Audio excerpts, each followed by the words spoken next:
Hi guys, how's it going? This is Danny from Danny Rod Gaming coming at you with a Crystal Beast 60 card deck profile.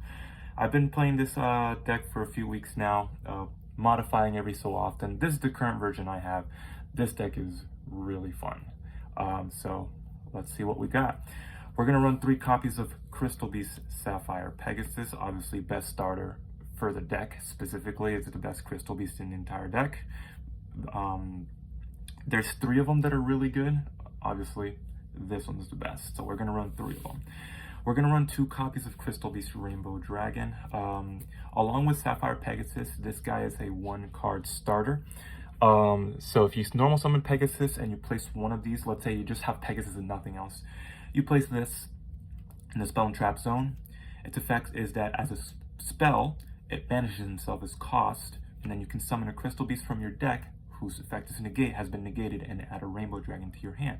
So basically, you can just normal summon a Pegasus, declare its effect, place this guy in the back row, banish it. If you want, you can summon another Pegasus and add a Rainbow Dragon to your hand, and now you have a link 2, a rank 4, whatever you want to do from there. It really just depends on your hand.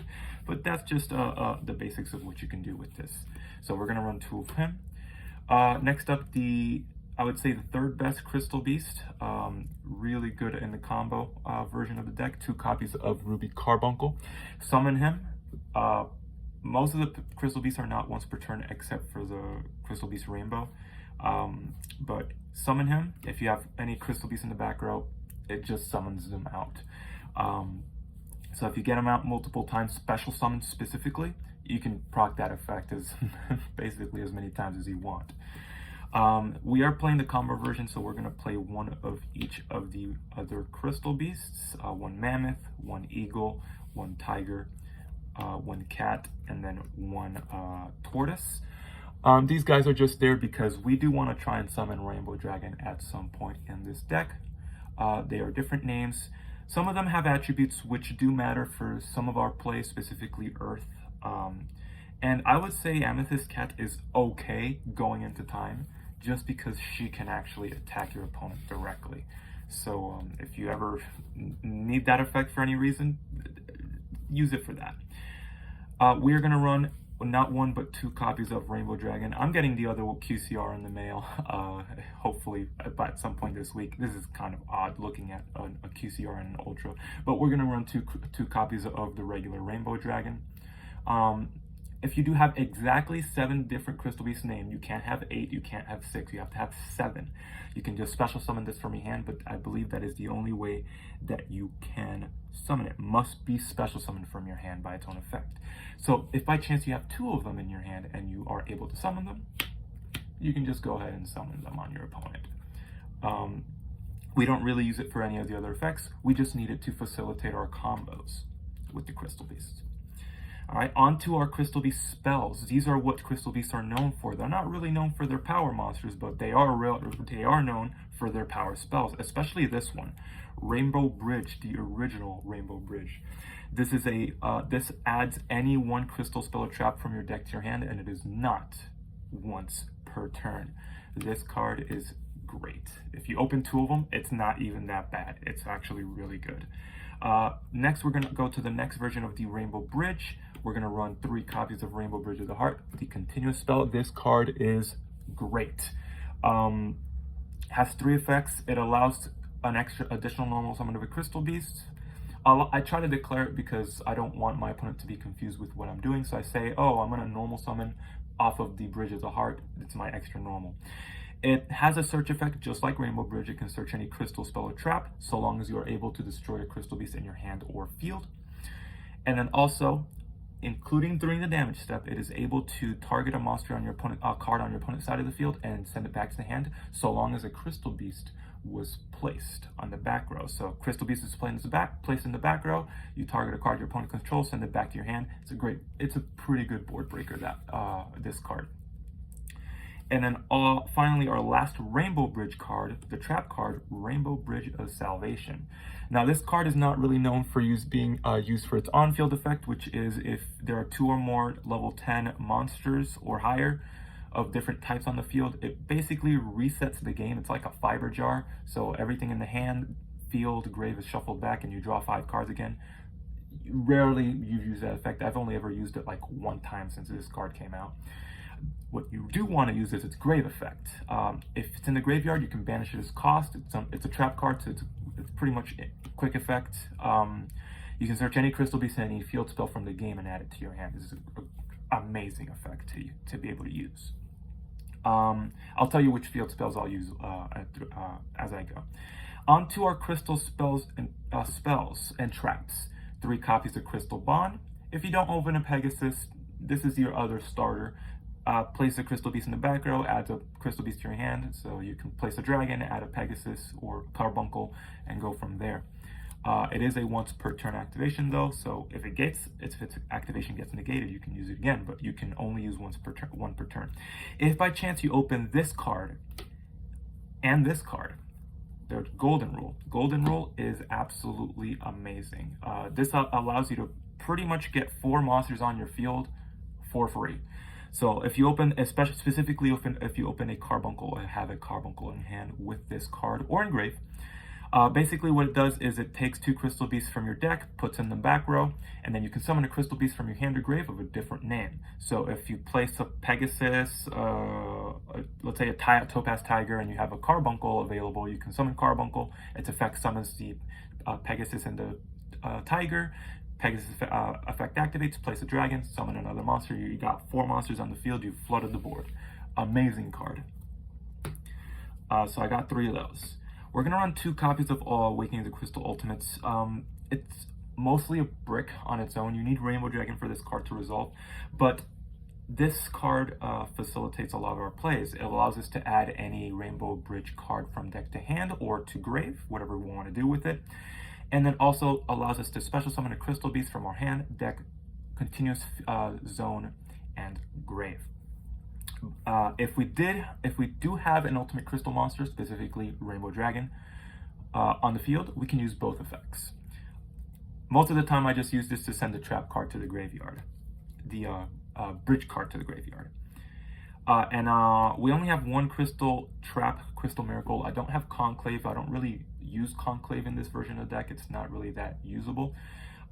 Crystal Miracle is a lot more important because the end goal of this deck is to have an Omni Negate board that is just there's so much going on the board that this is just another way to insulate against cards like Forbidden, specifically Forbidden Droplet. So 1 copy of this. Onto our non-crystal cards, we're going to run 3 copies of Kashtira Fenrir, amazing board breaker. A lot of decks use it now, so plus it allows you to refresh your hand in case you have a discard effect like let's say, or a send effect like Forbidden Droplet, for example. So great card overall. We are going to run some synchros in our extra deck, so we're going to run 2 copies of Revolution Synchron, and then I'm not running Tuning for now. I was running Tuning, but right now I like to actually play Clockwork Knight. So I'm going to put these 3 cards together because they do kind of go together. So Clockwork Knight makes everything on the field a machine if it's placed in the continuous zone. So it's a very good counter to Tempai Dragon. Not the best, but can slow them down to an extent, prevent them from making certain plays.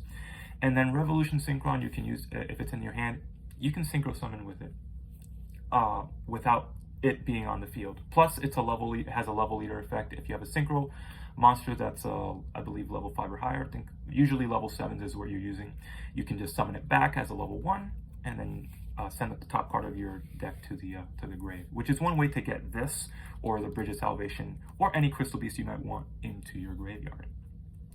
We're going to run an extremely tiny Snake Eyes package.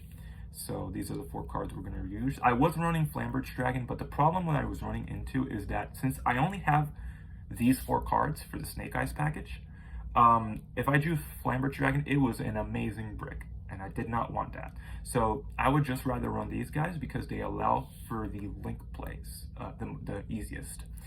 So obviously Ash searches any level 1 fire monster in the game, usually Oak or Poplar, most of the time Poplar. Oak can revive any of the Snake Eyes.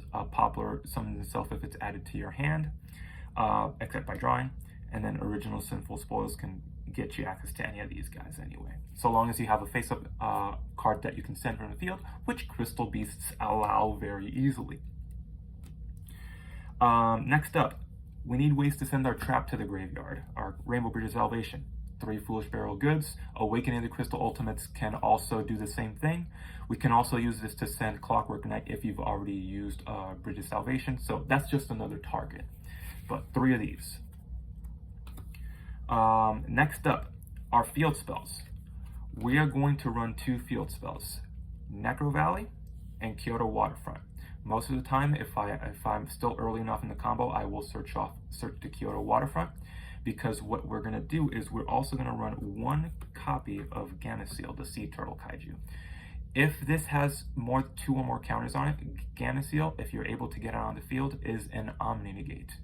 And since in this deck you are able to actually summon a bunch of monsters without normal summoning, Gamma Seal is a very real possibility. Plus, we are running Saryuja's Skull Dread in our extra deck, which is another way to just get this out. If you can't go for the Kyoto Waterfront play, then Necro Valley is your next best thing, as a lot of decks right now do like to use the graveyard. Onto our hand traps and cards that allow us to try and play the game. For our hand traps, our deck is not going to try and rely on it, but we're going to run 2 of at least every hand trap that we can think of that's relevant against us. So Nibiru, 2 of these guys. Droll, 2 of them. Ash Blossom, you can run 3 of these ones, just cut something else out, maybe like a Droll or a Nibiru. 2 of these gals. I have 2 crossed out, so I don't have 3. If I have the 3rd one, I would run it. I'll try to get one as soon as I can, but right now 2 for these guys. 2 talents, and then 1 called by. We want to try and make our plays work as much as possible, even though it is a 60 card deck, so our chances of seeing these cards are still relatively low, but our deck is able to play against around a lot of hand traps very easily. And then finally, 3 copies of Forbidden Droplets. Since Crystal Beasts like to place cards on the field very easily, this is a great card to pair with it. So that's our main deck. Onto our extra. For our extra deck, I'm going to start off with the 1 fusion that I have, which is Ultimate Crystal Rainbow Dragon Overdrive. Combo version for Crystal Beast likes to have this guy because if you're able to summon Rainbow Dragon, you can link off with, let's say you summon both your Rainbow Dragons, you link them off, and then banish from your graveyard 7 Crystal Beasts along with 1 of them, get this thing out into the field, and if you have 7 Crystal Beasts of different names banished, it has 11,000 attack points. This ends games very easily. Plus, it can reset the board if you're in an not in an ideal situation. So this card wins games very easily. So should not be slept on. Next up, I'm going to go into my synchros. So for our synchros, we're going to run 1 copy of Power Tool Dragon. This gives us access to our golden rule very easily. Plus, we can get into it with Rev Synchron, like I said earlier. We're going to pair that with 1 Crystal Wing because our Rev Synchron can summon as a level 1 if we have this on the field. We get out Rev Synchron and Synchro into our Crystal Wing, and we can get that to be under 5 summons, so we can have some protection against a card like Nibiru. And then our 3rd Synchro is going to be Naturia Beast. Since we have Topaz Tiger and Amber Mammoth, which are Earth level 4s, if we summon Paratool Dragon and we have Red Synchro on the grave, we can summon this if we're past 5 summons, so let's say we're relatively safe from Nibiru, just get this out, and your opponent's spell cards are essentially shut down. Next up is going to be our Exceeds monsters. So we're going to run 1 copy of Dugaris. Can draw 2 cards, discard 1, can revive from grave, or pump up a monster for battle. It just skips the draw phase for drawing, main phase for special summoning, battle phase for the pump up effect. But can help unbrick hands. We're going to run 1 Baguska. He's known as the honorary 4th Crystal Beasts, but usually it's not a game plan for me. It's usually just if I really need to stall out an opponent to get a good play, which is what most people are going to do, then Bagooska's good option. Plus, it's not targetable when it's in attack position, which can allow you to go into a copy of Zeus. Right? We all know Zeus, so no explanation. I still have some more Exceeds monsters. I just wanted to get Zeus out of the way. For our Snake Eyes package, we're going to pair that with an Infernal Flame Banshee. We don't have Bonfire. This is our Bonfire. Basically searches a Pyro monster, adds it to your hand, or sends it to the grave. And then a Typhon. If all else failed, we can just summon out a Typhon. That's it for our Exceeds monsters. On to our links. I'm going to start with our link 1, which is going to be Relinquished Anima. We are running some level 1s we can access, so it makes sense to have a card that can use it. So Relinquished Anima. Our link 2s are going to be an IP and a copy of SP Little Knight. Usually they pair together. I usually only go into IP if I don't have a favorable hand. And if I have a Cashier Fenrir even better, I can just end an IP and a Fenrir. Not the best board, but it can do something. On to our Link 4s, which are the last 3 extra deck slots. We're going to run 1 copy of Saryuja's Skull Dread. Like I mentioned earlier, this is our way to get into Gamma Seal. Plus, it's a draw 4 and a put back for 3 cards if we use 4 different names, which is what we're trying to do. Saryuja. Saryuja can link into World Sea Dragon Zealantis, which is another way for us to get more Crystal Beast names on the field. If we have a Pegasus, use Zealantis, Pegasus gets summoned back, we can put another Crystal Beast on the board. Plus, it's a pop for battle phase, so if it's co-linked, let's say I have SP here and Zealantis, I can destroy 2 cards on the field. And then finally, obviously, we got Link 4, Appaloosa. Now, our side deck. The side deck, it's still a work in progress. This is what I have now. Again, every side deck can be different, so these are just ideas that you can use. So for our side deck, I forgot that I had Ash Blossom in there. I guess I can just take those out, just any hand traps. So the other hand trap I have is Ghost Spell, and if you want an extra target for cross out, instead of Ash Blossom, which I have in the main deck, so these used to be in my side. I haven't used this competitively, I just built it. But these can be Ghost Mourners, Effect Village, and Perms. Whatever you want to do with these 2 slots. So let me put this to the side. So Ghost Spell, we're going to run Ghost Ogres. Ghost Ogres are actually pretty good in this format. We're going to run some Bestials here. Now, I do not have a copy of Druid Swarm, so what I'm going to do is run a Magnamut and a Baldrake. Baldrake because Rainbow Dragon and Carbuncle are light, so if they happen to still be on the field with Baldrake, that's an interruption because it can be a banish. Next up, some back row removal, because we actually can struggle against back row, so 3 Cosmic Cyclones and a Feather Duster. And then also 3 copies of Dimensional Barrier. Stops Tenpai very easily.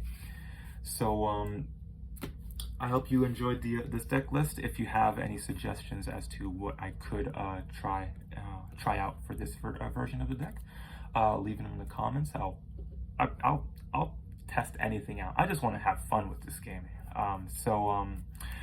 We'll see where this deck evolves into. If you want to try it out, there's a deck list. You can substitute some cards. For example, you can substitute SP for Nightmare Unicorn if you go for IP with SP Masquerena, which is a standard substitution. You don't need to run Typhon. I just added that just because I found myself needing it. This used to be an Abyss Dwellers, so you can run that too. So again, you can have fun with this deck, just add whatever you want. So long as you're able to play through the Crystal Beast combos, the deck does pretty well. So that's my Crystal Beast deck. This is Danny from Danny Rod Gaming, signing off.